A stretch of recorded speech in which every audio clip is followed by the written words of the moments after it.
물론 성령님께서 저에게 멈출 수 없는 마음을 주셔서 글을 쓰고 책이 되도록 이렇게 했지만 요즘 시대가 그래서 그런지 이 책을 누가 읽어줄까? 그리고 이것이 뭐 상업성이 있는 책도 아닌데 과연 이게 읽어질까? 그리고 이 책을 어떻게 알릴까?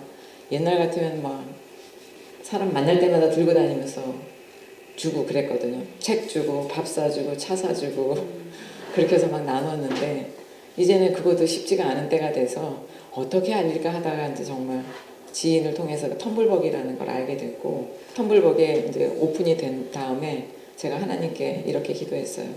마침 텀블벅이라는 데서 그 책이 오픈돼서 예약 판매를 받는 게 한 40일 정도 시간이 있었거든요. 딱 40일이었어요. 그래서 제가 이렇게 40일이 또 우리하고 또 친하잖아요. 그래서 제가 하나님한테 이렇게 기도했어요. 제가 먼저 기도하겠다고.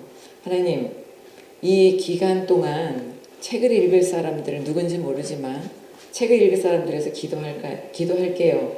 제가 이렇게 말씀을 드렸더니 이거는 이제 저희 말로 쉽게 말하면 이런 거죠.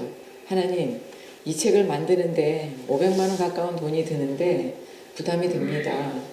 그 인쇄 비용 정도는 회수가 될 수 있게 해주셔야 되지 않겠어요? 이것이 제 숨은 기도말이고 하나님께 드린 말은 이 책을 읽을 사람을 위해서 기도할게요 라고 했죠. 그랬더니 하나님께서 그걸 들으시고 제 마음과 생각을 모르실 리가 없으신 아버지께서는 그 일은 내게 맡겨라. 그건 내가 할 일이다 라고 하시고 그럼 제가 그럼 40일 동안 그럼 뭘 기도해야 될까요? 내 자신을 낮추는데 집중했으면 좋겠다. 이런 말씀을 주셔서 그 책은 그냥 정말 이미 또 지나간 사건이 돼서요, 저에게는. 그래서 40일이라는 거 하고 또 우연찮게 또 출애굽기를 말씀하시는 것 같았어요. 그래서 넘겨보니까 또 40장이더라고요. 근데 오늘이 39장 읽고 왔어요. 그것은 이제 물론 하나님 하실 일은 하나님 하실 일이고 저에게 요구하시는 일은 내 자신을 또 낮추고 또 어제의 것을 허물고 하는 것이 내가 할 일이다. 그리고 말씀을 갈망하는데 광야에서 그 정말 그 메마른 그 입에 그 한 방울의 물처럼 그 갈망함으로 말씀을 탐구하면 안 될까? 이런 생각을 저에게 주셔서 제가 다시 하는 일은 말씀에 집중하고 또 그거밖에 할 일이 없음을 또 깨닫습니다. 이것이 저에게는 안식에 이르는 것이고 그것만이 제가 할 일이고 그렇게 하는 것이 내가 안식에 들어가는 것이기 때문에 제가 그 길에 있는 것입니다. 지금도 그 길에 있는 것이죠. 이따 기도하게 되겠지만 오늘 아까 마지막에 부르는 그 단련하신 후에 나를 전공과 같이 하겠다는 그 약속의 말씀은 제가 어떤 터닝 포인트가 있을 때마다 꼭 마치 이렇게 배를 누르시듯이 이렇게 생각나게 하시는 그런 말씀이고 찬양이에요. 그래서 오늘도 제가 이 찬양을 제 남편이 이렇게 콘티를 짤 때 간간히 제가 어떤 곡을 주문하기도 하는데 요새는 제가 제일이 바빠서 그렇게 못했는데 오늘 그 찬양이 들어있어서 또 뭔지 모르지만 또 한 번의 터닝 포인트에 그 시점에 있다는 생각이 듭니다. 네, 개인적인 이야기는 여기까지 하고요. 제 식물 이야기는 그 책에 한 14, 5가지를 언급을 했는데 막판에 제가 좀 힘이 빠지고 지쳐서 집중할 수가 없었어요. 그래서 마지막에 공부한 그 살구나무는 책에 넣지를 못했어요. 그래서 오늘 제가 그 살구나무를 말씀드릴게요. 살구나무에는 어떤 의미들이 좀 숨어 있는지 좀 보겠습니다. 우리 성경에 나오는 살구나무라는 거는 우리가 알고 있는 그 살구나무가 아니고 이스라엘의 아몬드 나무를 살구나무로 번역한 것인데 아몬드 나무 그 꽃 모양이 우리나라 살구꽃 모양하고 비슷해서 살구나무로 번역이 된 것 같습니다. 성경에서 살구나무는 히브리어의 샤케드라는 말과 셈어의 루스라는 말이 성경에 두 가지로 번역이 되어 있는 것을 볼 수 있는데요. 셈어인 루스라는 말로 표현된 곳이 있습니다. 창세기 30장 37절 이하에 보면 야곱이 아롱진 그 새끼들을 얻기 위해서 살구나무 가지를 이용하는 장면이 나오는데 그 나무가 루스예요. 그게 살구나무라는 거죠. 그리고 창세기 43장 11절을 보면 유향나무와 감복숭아가 나오는데 이는 야곱이 애굽으로 내려가기 전에 아들들이 베냐민을 데리러 가려고 그럴 때 아들들에게 너희는 이렇게 하라 라고 하면서 11절에 이 땅의 아름다운 소산을 그릇에 담아가지고 내려가서 그 사람에게 예물로 드릴지니 곧 유향 조금과 꿀 조금과 향품과 모략과 유향나무 열매와 감복숭아이니라 이렇게 하면서 이것을 이제 예물로 요셉에게 갖다 주라고 아버지인 야곱이 얘기하는 건데 그 애굽 총리에게 주라는 그 유향나무 열매와 감복숭아가 그 유향나무 열매는 우리가 알고 있는 피스타치오라는 그 열매랍니다. 우리가 맛있게 먹죠. 그리고 감복숭아가 샤케드, 살구나무로 번역이 된 아몬드 나무인 것이죠. 살구나무는 이스라엘 봄에 가장 먼저 피는 꽃입니다. 한번 사진 한번 보여주시겠어요? 이때 여행해 보신 분들은 다 보셨을 텐데요. 제가 저 나무를 볼 때 벚꽃인가 봐 내가 그랬더니 아몬드 들입니다. 잘 안 보이네요, 아쉽게도. 하여튼 멀리서 보면 그 우리나라의 그 봄에 피는 벚꽃 같아요.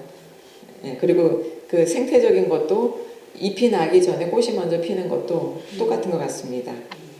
그래서 아몬드는 이제 우리가 이제 그 씨앗의 핵을 먹는 건데 그 열매 모양은 우리나라의 매실이나 풋복숭아와 비슷하게 생겼는데 이스라엘에서는 그 제일 북단의 헐몬에서부터 그 사막, 네게브 사막 전까지 어디서나 잘 자란다고 합니다. 뜨겁고 건조한 지중해성 기후에서 잘 자라는 것이죠. 이건 또 장미과에 속하는 나무로 크면은 3m에서 8m 정도까지도 자란다고 하고 2월, 3월에 꽃이 피기 시작을 해서 열매 맺는 과정을 통해서 9월에 수확을 한다고 합니다. 아몬드는 이제 잘 아시는 것처럼 우리 다양한 요리에도 쓰고 견과류를 우리가 맛있게 먹고 있는 것이죠. 예, 생물학적인 얘기도 이 정도 하고요. 성경에서의 쓰임새와 그 의미들을 좀 보겠습니다.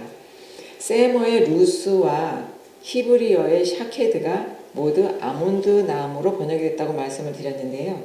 루스라는 말을 사용하는 것을 좀 먼저 보겠습니다.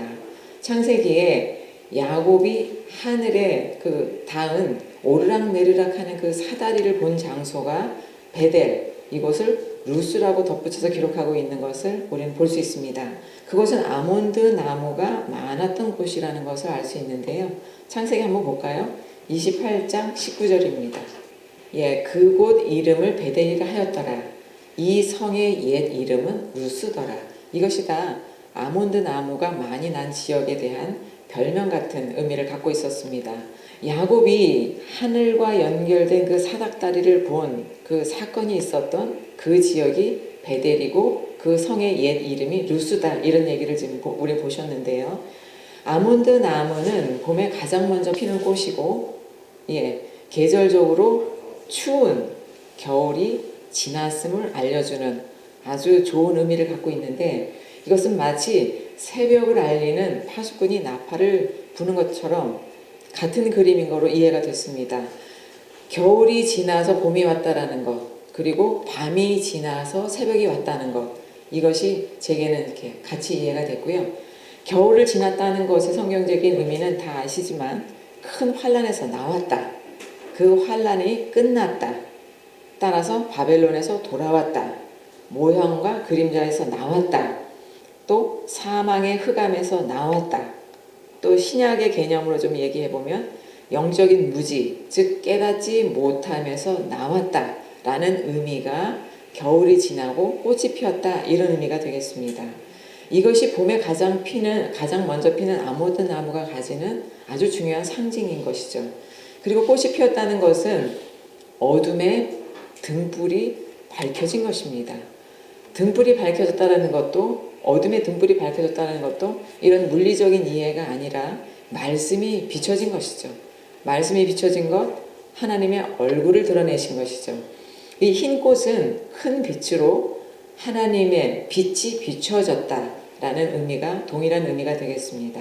또 흰 꽃은 계시록에 흰옷을 입은 무리를 예표하고 있습니다. 야곱이 있는 그 베델은 자신뿐만 아니라 할아버지였던 아브라함, 그리고 아버지였던 이삭도 하나님과 역사가 있었던 중요한 장소이지요.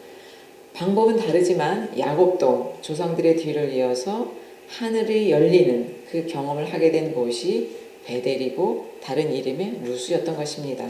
다른 말로 말씀을 좀 드리면 이것은 방주 안에 들어간 것과 같은 것이죠. 그 신약으로 표현해 보면 예수님 안으로 들어간 것이 되겠습니다. 이 의미는 베델에서의 그 역사가 우리에게도 있어야 함과 또 있을 것에 대한 언약이 되고 있는 것입니다. 이런 의미로 베델은 3대를 이어서 언약을 기억하고 그 언약으로 돌아가야 함을 계시하고 있음과 동시에 우리에게도 가르쳐 주시는 것이죠. 그리고 여기 이 베델이 끝이 아니라 야곱이 그 다음에 움직였던 밧단 아람으로 우리는 가야 되는 것입니다. 그것은 야곱의 삼촌인 그 라반의 지경이죠. 다시 말하면 그 오르락 내리락 하는 하나님의 역사, 하늘에 신령한 것을 경험한 자는 라반의 지경으로 가야 하는 것입니다. 야곱에게 있어서 라반의 지경은 다 우리는 다 알고 있지만 단련의 시간이었던 것이죠. 그리고 이것이 광야와 같은 시간이었죠. 고난의 시간이었고 환난의 시간이었죠. 우리도 이 지경에 들어가야만 하고 이 지경을 지나야만 하는 것이 베델을 지나서 밧단 아람을 지나서 가야 되는 것이 그 여정을 통해서도 구원의 여정과 맞물려 있음을 우리는 알 수 있습니다. 이것이 광야에서 양육받는 것이기 때문입니다. 광야에서 말씀으로 양육을 받는 것이죠. 다른 말로 하면 말씀을 깨닫기 위한 인내의 시간이요, 양육의 시간이요, 환난의 시간인 것이죠. 말씀을 깨닫지 못하는 상태가 환난이기 때문에 그렇습니다. 그것이 무적행에 있는 것이기 때문에 그렇습니다. 그 후에는 하나님께서 정하신 시간이 되면 라헬과 레아를 맞아들이는 결혼이 이루어지죠. 이것이 야곱의 여정에 그대로 드러나 있는 것이고 베델을 떠나서 밧단 아람으로 인도하셨다는 것은 라반으로부터 20년 넘는 환난의 시간을 나와서 아들을 낳는 수준으로의 이동을 의미합니다. 야곱에게 이것은 훈련과 양육이 있는 광야의 여정이었죠. 이 엄청난 환난을 통과한 후에야 아들을 얻게 됩니다. 저는 이 밧단 아람 지경에 있습니다. 말씀의 양육을 받아야 되고 그리고 말씀을 먹어야 되고 그 깨달음을 갈망해야 되는 목마른 가운데 있어야 되는 광야에 저는 있는 것입니다. 그래서 언젠가 또 그날이 오면 하나님께서 저를 아들을 낳을 수 있는 그 수준으로 이동하시겠죠. 아마 그 터닝 포인트의 그 시작이 오늘이 아닌가 싶습니다. 다음은 예레미야서에 나오는 이야기를 할 텐데요. 예레미야가 하나님과 대화를 나눈 그 속에서 살구나무가 언급이 되는데 이것은 또 무슨 말인지 한번 보겠습니다. 예레미야 1장 11절에 있는데요. 말씀을 보면 여호와의 말씀이 또 내게 임하니라 이르시되 예레미야야 내가 무엇을 보느냐 하시매 내가 대답하되 내가 살구나무 가지를 보나이다. 예레미야의 이 말에 이어서 하나님은 이렇게 또 말씀하시죠. 내가 내 말을 지켜 그대로 이루려 함이다 라고 하시는데요.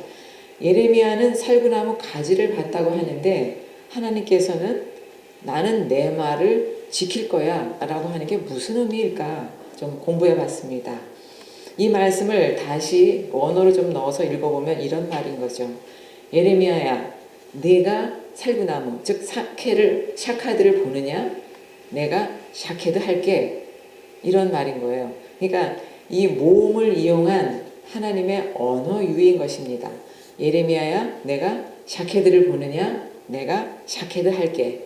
내가 이 말을 지켜의 그 지켜가 샤케드이기 때문입니다. 샤카드. 샤케드는 살구나무. 샤카드는 내가 그 말을 지키겠다. 이 말인 거죠. 모음 하나 차이로 하나님이 이렇게 재미있게 예레미야에게 말씀하시는 것이었습니다. 언어의 유희로 나는 내 약속을 지킬 거야 라는 그런 말씀인 것이죠. 하나님께서 친히 하신 말씀을 지키겠다고 하시는 것은 이 예레미야서를 통해서 이해하는 것은 바벨론의 포로로 잡혀갈 것과 돌아올 것에 대한 예고를 하시는 것입니다. 이것이 70년 걸리는 사건이 됐지만 예레미야가 본 살구나무는 특이하게 이렇게 말하고 있어요. 예레미야가 본 것은 살구나무를 봤습니다가 아니라 살구나무 가지를 봤습니다. 가지만 있는 상태를 본 거예요. 아직 꽃은 없는 상태인 것이죠. 이 의미는 이스라엘 백성들은 바벨론으로 잡혀가서 아직 꽃이 없는 겨울과 같은 환란의 시기를 보내야 함을 말하는 것입니다. 이는 야곱의 그 지경, 야곱이 겪었던 그 라반의 지경에서 환란을 받는 그림과 같은 것입니다. 심판과 살구나무가 무슨 연관이 있는 걸까 생각해 봐야 하는 것이죠. 심판을 예고하시면서 꽃이 피지 않은 살구나무 가지를 말씀하시면 살구나무에 꽃이 피는 계절이 있듯이 바벨론으로 잡혀가서 겨울과 같은 환란의 시간을 보낸 다음에 너희는 돌아올 거야. 근데 이것은 너희들을 죽이기 위함이 아니라 살리시기 위함이라는 언약이 되는 것입니다. 그래서 예레미야는 29장 11절에서 이렇게 말합니다. 여호와의 말씀이니라 너희를 향한 나의 생각을 내가 안하니 평안이요 재앙이 아니니라. 너희에게 미래와 희망을 주는 것이니라. 라고 하시며 바벨론의 포로로의 70년의 시간이 무슨 시간이다, 어떤 의미가 될 것이다 라는 것에 대해서 가르쳐주고 계십니다. 바벨론에서 돌아오는 것이 환란에서 나오는 것이고 그 상에서 함께 먹고 마시겠다, 되겠다. 이것이 부활로 연결이 되는 것이죠.